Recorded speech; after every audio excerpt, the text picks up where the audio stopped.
Shalom, Assalamualaikum warahmatullahi wabarakatuh. Om Swastiastu, Namo Buddhaya, salam kebajikan. Perkenalkan, nama saya Christine Gina Rosdeli, NIM 20105062, mahasiswi semester 3, Prodi Pendidikan Guru Sekolah Dasar, Fakultas Ilmu Pendidikan, Universitas Negeri Manado. Di sini saya akan menjelaskan video simulasi pembelajaran tentang teks cerita rakyat. Seperti apa simulasinya? Simak video berikut ini. Selamat pagi anak-anak. Apa kabarnya hari ini? Puji Tuhan semuanya baik. Nah, sebelum memulai materi kita pada pagi hari ini, Ibu mengajak anak-anak untuk menyanyikan lagu nasional yang berjudul Padamu Negeri. Selesai. Oke, sebelum memulai materi kita pada pagi hari ini, kita sebaiknya awali dengan doa ya. Dan marilah kita berdoa menurut agama dan kepercayaan kita masing-masing. Berdoa dimulai. Selesai. Oke anak-anak, Ibu akan ngecek kehadiran dulu ya.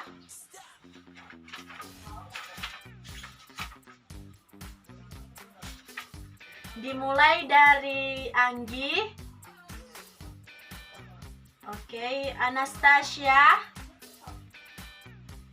Christine. Oke.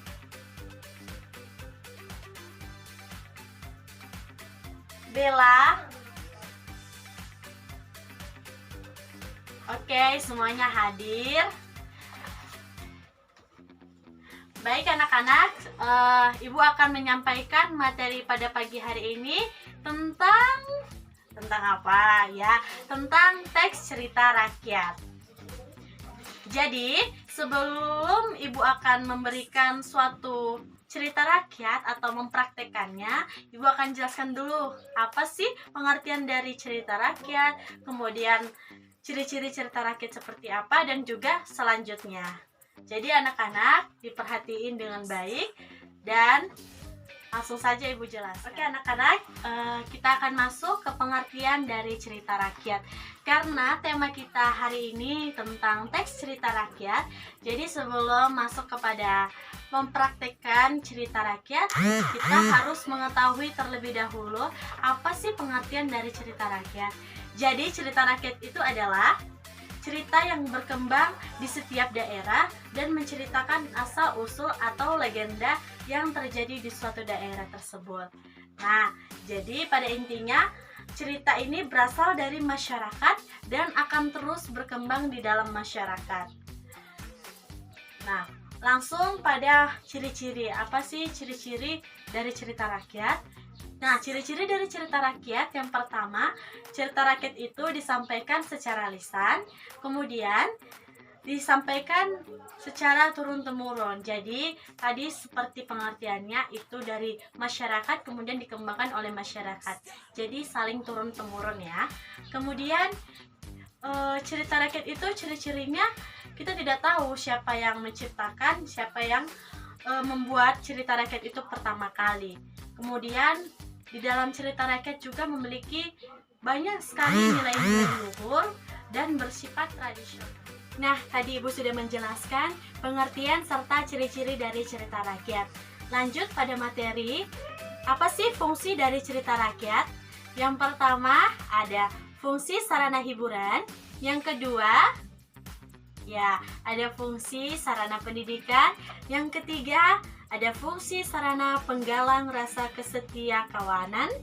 Dan yang terakhir atau keempat, ada fungsi pengokoh nilai-nilai sosial budaya.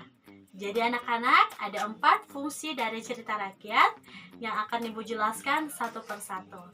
Jadi anak-anak diperhatikan dengan baik, jangan main-main dari belakang.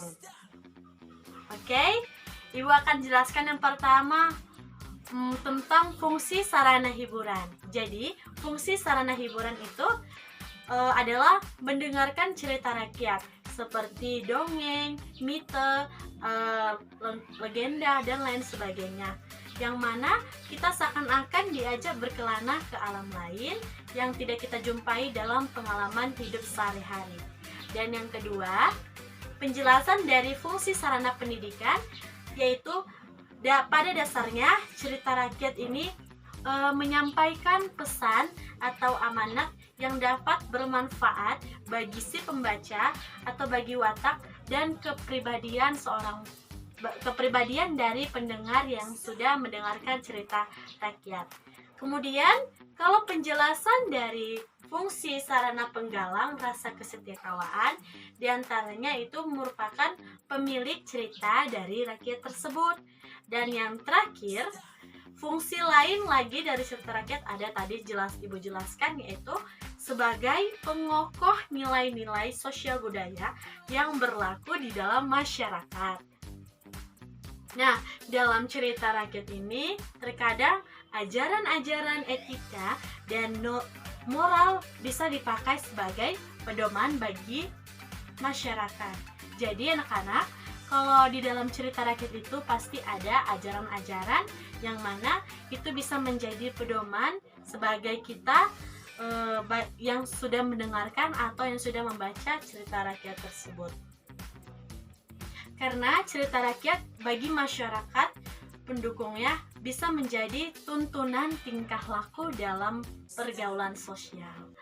Oke, itu Ibu sudah menjelaskan keempat dari fungsi cerita rakyat. Sampai sini ada yang ingin bertanya? Oke, mungkin tidak ada, jadi semuanya memperhatikan dengan baik ya.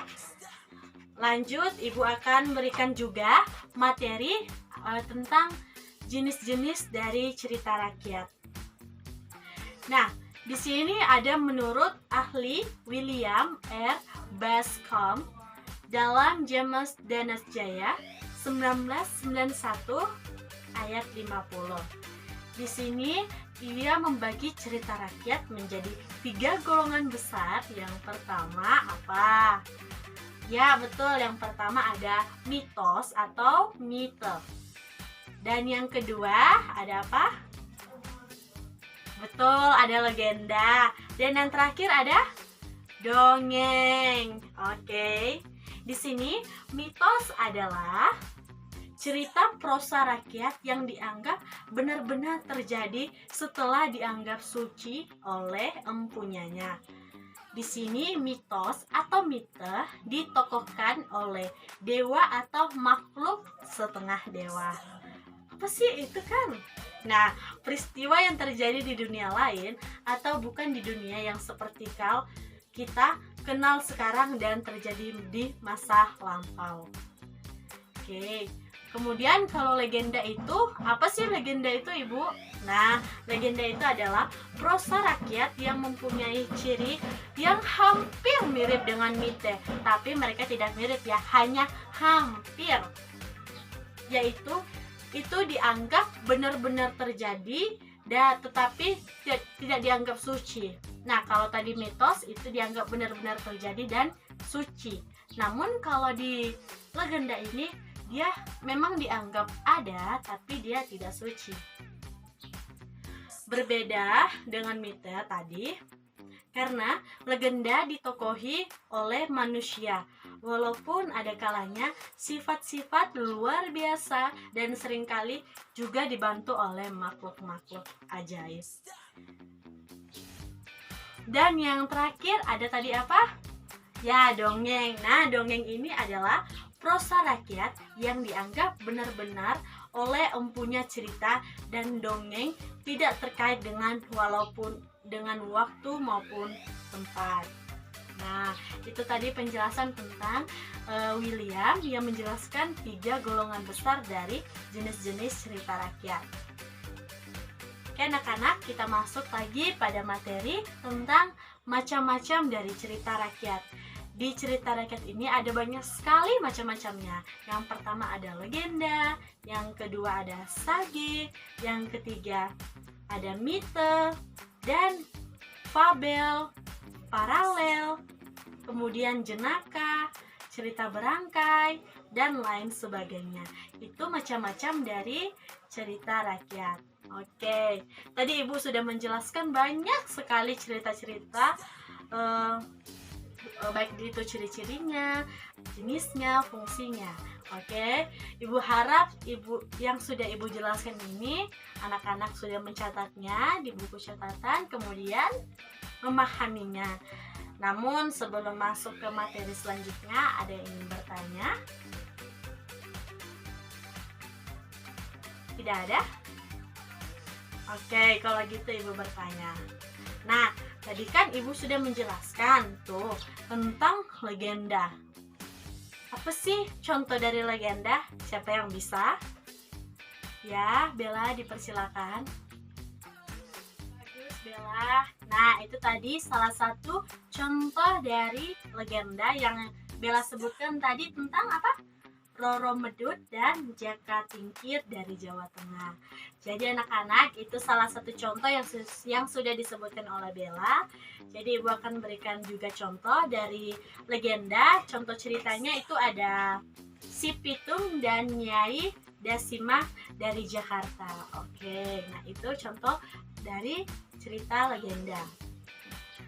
Oke, masih ada yang ingin bertanya sampai di sini? Oke, kalau tidak ada, Ibu bersyukur anak-anak boleh memahami materi dari awal Ibu menjelaskan sampai akhir. Nah, anak-anak, lanjut kita akan mempraktekkan cerita rakyat. Namun, Ibu akan sendiri memberikan contohnya atau judul dari cerita rakyat yang harus anak-anak praktekkan di depan nantinya. Jadi, ditulis ya apa tugasnya. Jadi tugas anak-anak sekarang adalah membuat dan mempraktekkan cerita rakyat dari Riau. Sudah? Yang berjudul Batu Batangkup. Oke, jadi Ibu meminta semua anak-anak yang hadir hari ini untuk membuat tugas itu, dan kita akan bertemu kembali dan anak-anak praktekkan di materi yang akan datang, pertemuan yang akan datang. Jadi anak-anak jangan lupa dibuat tugasnya tentang membuat cerita serta mempraktekannya untuk pertemuan kedepannya. Oke anak-anak, mungkin ada yang ingin bertanya tentang tugas hari ini? Oke, jika tidak ada yang bertanya tentang tugas hari ini, mungkin cukup jelas ya. Tadi Ibu juga sudah menjelaskan ciri-cirinya. Jadi pada saat anak-anak membuat cerita rakyat dari Riau ini harus mengikuti dari ciri-ciri cerita rakyat seperti apa ya, dan juga fungsinya seperti apa. Oke, tidak ada lagi yang bertanya. Baik anak-anak, kalau tidak ada yang bertanya, Ibu akan tutup perkuliahan, Ibu akan tutup materi kita pada siang hari ini. Diharap semua anak-anak dibaca ulang ya setelah pulang nanti. Jadi jangan ada yang bermain setelah pulang. Kalau pulang dari sekolah itu diganti baju, cuci kaki, kemudian lanjut belajar. Kalau bermain masih boleh nanti kalau setelah belajar. Oke? Sebelum kita pulang pada siang hari ini, karena tadi kita sudah awali dengan doa, maka kita harus akhiri dengan doa. Jadi anak-anak, mari kita bersatu di dalam doa menurut agama dan kepercayaan masing-masing. Berdoa dimulai. Berdoa selesai. Oke anak-anak, terima kasih untuk hari ini. Terima kasih kepada anak-anak yang sudah memperhatikan yang sudah Ibu jelaskan. Semoga materi ini boleh diingat sampai kapanpun. Baik, Ibu akhiri, selamat siang. Nah, tadi kita sudah menonton video simulasi pembelajaran tentang teks cerita rakyat. Terima kasih kepada teman-teman yang sudah menonton dari awal sampai akhir. Semoga video ini bermanfaat bagi saya dan teman-teman sekalian. Jika ada kesalahan dalam pembuatan video, saya meminta maaf dan saya akhiri. Sekian dan terima kasih.